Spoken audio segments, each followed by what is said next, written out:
Alors, abordons le XVIIIe siècle. Le début du XVIIIe siècle est dominé par la personnalité de Giovan Battista Moro. Alors, Giovan Battista Moro, là aussi, on pourrait se dire Moro, c'est un Italien, avec un patronyme pareil. Pas du tout. Si on fait son arbre généalogique, on s'aperçoit que son grand-père avait été enlevé, était Bastier, il avait été enlevé par les Barbaresques. Et quand il est revenu de captivité, on l'a appelé Il Moro, le Maure, pour clin d'œil à sa vie d'esclave chez les Barbaresques. Du coup, ses enfants ont été le fils de Il Moro, et le petit-fils est devenu Giovan Battista Moro. Voilà. Donc une activité picturale très longue qui est suivie sur la fourchette qui va de 1699 à 1761. Vous avez un exemple de ce que peut être sa signature, parce qu'il a plusieurs signatures possibles, où l'on trouve aussi, comme pour Marc-Antonio de Santis, des lettres liées. GBM, GB Moro, Dipinxit, en fait, 1699, la signature qui se trouve sur ce tableau que vous avez sous les yeux, qui se trouve dans l'église de Figarella, un Saint-Antoine de Padoue. Voilà un autre tableau, petit tableau de petit format, qui se trouve dans l'église de Taumine, ou à l'autre bout du Cap Corse, à la pointe du Cap Corse. Un tableau qui est signé et daté de 1704. Alors là aussi, un historien de l'art dit cette composition, ça me dit quelque chose, ça rappelle celle-ci. Alors ça, c'est un tableau qui se trouve actuellement à Florence, dans la Galerie des Offices, qui a été peint par Carlo Maratta, le plus grand peintre romain de son époque, qui a diffusé ses œuvres par le biais de la gravure. Donc on connaît les compositions de Carlo Maratta aux quatre coins de l'Europe, et en Corse en particulier.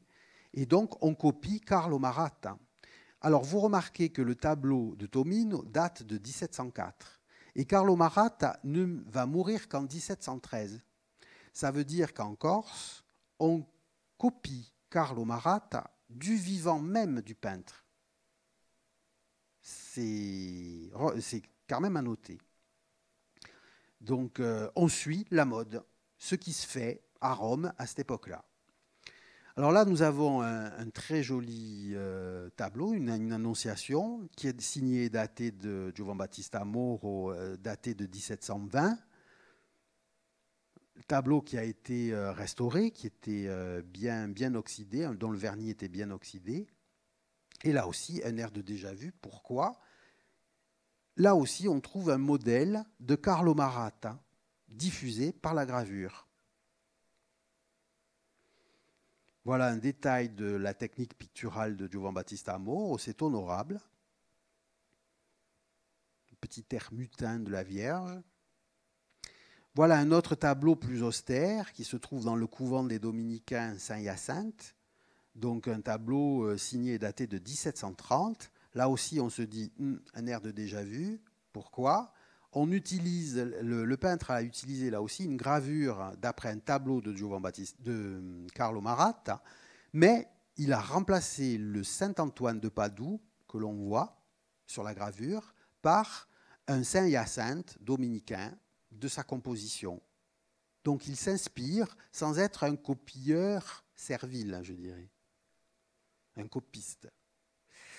Là aussi, un tableau extrêmement impressionnant, grand format, qui se trouve dans l'église de Pietracorbar, qui est signé et daté de 1735. Alors, un air de déjà-vu, encore Carlo Maratta, c'est à croire qu'il avait toute la collection de gravures de Carlo Maratta. Donc, vous voyez qu'il a isolé une partie de la gravure qu'il va utiliser.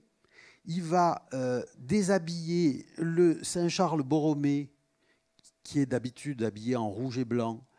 Il va le rhabiller en Saint-Joseph, en jaune et bleu, avec un costume différent. Il va mettre dans les mains de l'Angelo, qui se trouve au premier plan, les outils de menuisier de Saint-Joseph, donc un burin, un ciseau à bois et un marteau. Et puis, il va mettre une Sainte-Anne de sa composition et des têtes d'Angelo par-ci, par-là. Voilà, à partir d'une gravure, le peintre corse qui crée une composition qui lui est personnelle. C'est un cas de figure qu'on retrouve sur le continent, tant en Italie qu'en France continentale. Voilà le détail rapproché.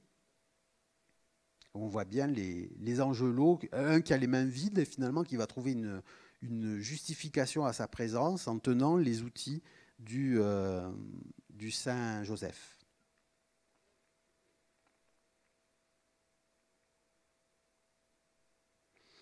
Alors, Saverio Farinole, on a vu son père tout à l'heure, Carlo Lorenzo Farinole, voilà les œuvres du fils. Alors, nous sommes au XVIIIe siècle, donc on préfère de la peinture claire. Il va abandonner les teintes, de plus en plus les teintes foncées qu'utilisait son père pour aller vers des teintes de plus en plus claires.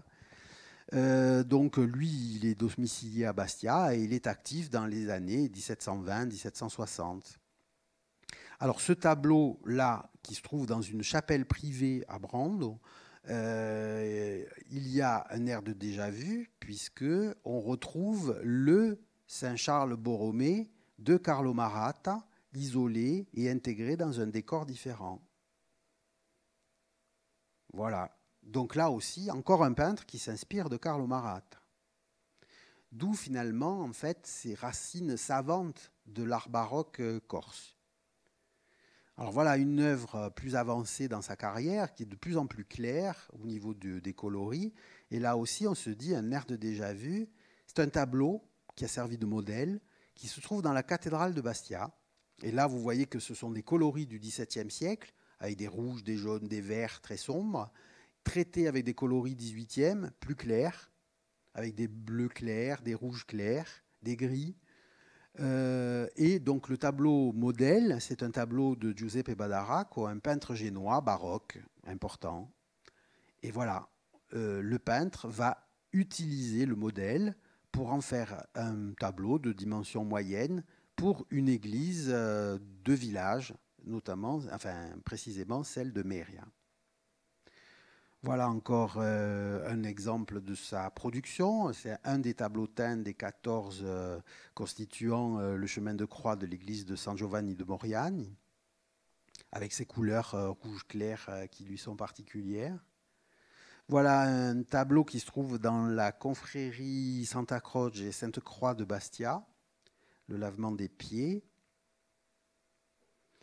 Voilà un tableau qui se trouve dans l'église de Santa Maria di Lota, alors avant intervention, mais quand il passe dans les mains d'une restauratrice, on s'aperçoit qu'il y a des siècles de fumée de cierge qui se sont déposés sur la couche picturale, puisque il y a 3 gradins remplis de cierge et que l'on allume très régulièrement au pied de ces tableaux, ce qui fait que ces pauvres toiles sont fumées comme des jambons. Et voilà, une fois que l'œuvre est nettoyée, retendue et qu'on a changé son châssis, on retrouve la toile telle qu'elle était au XVIIIe siècle. Voilà un détail. Parmi les peintres du XVIIIe siècle notables en Corse, il y a un certain Giacomo Grandi, originaire de Milan, qui va s'installer en Corse dans les années 1740 et qui va être actif jusqu'à l'année de sa mort en 1772. On le suit par les documents d'archives, on sait qu'il va se marier 2 fois et il va peindre énormément pour les églises de l'intérieur notamment. Voilà une œuvre tout à fait remarquable qui se trouve dans l'église de Quercitello, qui est le martyre d'une sainte corse. C'est Santa Laurina d'Aleria. Alors c'est tout à fait amusant parce que c'est censé représenter Aleria à la période romaine, avec cette pauvre Laurina qui se fait martyriser. Alors normalement, les textes disent qu'elle a été martyrisée par un préfet romain. Donc, vous regardez que le préfet romain, on dirait plutôt un pacha turc. Et pourquoi? Parce que ce préfet romain portait le nom de Barbarus. Et donc, chez le peintre, Barbarus, barbaresque, il y a eu un glissement iconographique. Et du coup, les soldats romains, les légionnaires romains qui auraient dû martyriser la sainte, se transforment en pirates barbaresques. Et là, vous avez le pirate dans toute sa splendeur, avec le cimeterre aux côtés, les moustaches à la turque, et le bandeau blanc sur le front, le bandeau de la tête de Maure. Voilà. Et le préfet romain qui ressemble vraiment à un pacha avec son turban, son chapeau en feutre rouge, son cafetan. C'est assez amusant. Voilà notre œuvre du même dans l'église de Scata. Et là aussi, on se dit, j'ai déjà vu ça quelque part. Aussi dans une église bastiaise, à Saint-Jean-Baptiste, un grand tableau, toujours de Domenico Piola, grand peintre génois, qui sert de modèle. Voilà une œuvre, là aussi, Giacomo Grandi rayonne sur la Corse. Il travaille même pour des églises du sud de l'île, comme ici pour l'église de Zevaco, où l'on voit une belle naissance de la Vierge, très baroque, avec ce baroque avec des clichés comme la tenture qui est très théâtrale, je dirais. Voilà un tableau de petit format qui se trouve dans une chapelle de Bisinchi. Alors là aussi, il ne faut pas se formaliser quand on voit des œuvres dans cet état-là. Le message que j'aimerais faire passer, c'est que des œuvres, il n'y a rien qui ne soit pas restaurable. Donc voilà l'œuvre, une fois qu'elle est restaurée et rendue dans son état du XVIIIe siècle. C'est un peintre aussi qui a fait des portraits de famille, notamment, voilà, un exemple, un chanoine, le chanoine Pietro Pompei, qui avait été curé dans le Cap Corse, et archiprêtre dans le Cap Corse, plutôt, 1763. Giacomo Grandi aussi a fait de la peinture murale, donc là aussi, comme Niccolò Corso, il maîtrisait deux techniques, la peinture à l'huile sur toile et là la peinture à la colle sur enduit sec. C'est pas de la peinture à fresque, c'est de la peinture à secco. Donc, mais c'est une technique très différente de celle qu'il emploie quand il peint sur toile. Donc ça veut dire que Giacomo Grandi maîtrise aussi bien les deux techniques. Donc là, c'est un décor qui se trouve dans la confrérie de Monacchi à Lorezza. Avec des détails, on est dans le baroque, le goût pour les coquilles, il évolute. Un de ses élèves qui va travailler comme lui et qui va finalement aller plus loin que lui, c'est Francesco Carli. Francesco Carli, au début de sa carrière, on peut confondre ses œuvres avec celles de Giacomo Grandi, puis progressivement, il va trouver son style propre. Donc Francesco Carli, c'est un tout jeune homme né sur le territoire de la Sérénissime République de Lucque, en Toscane, qui va débarquer dans la Corse du XVIIIe siècle et il va devenir l'élève de Giacomo Grandi.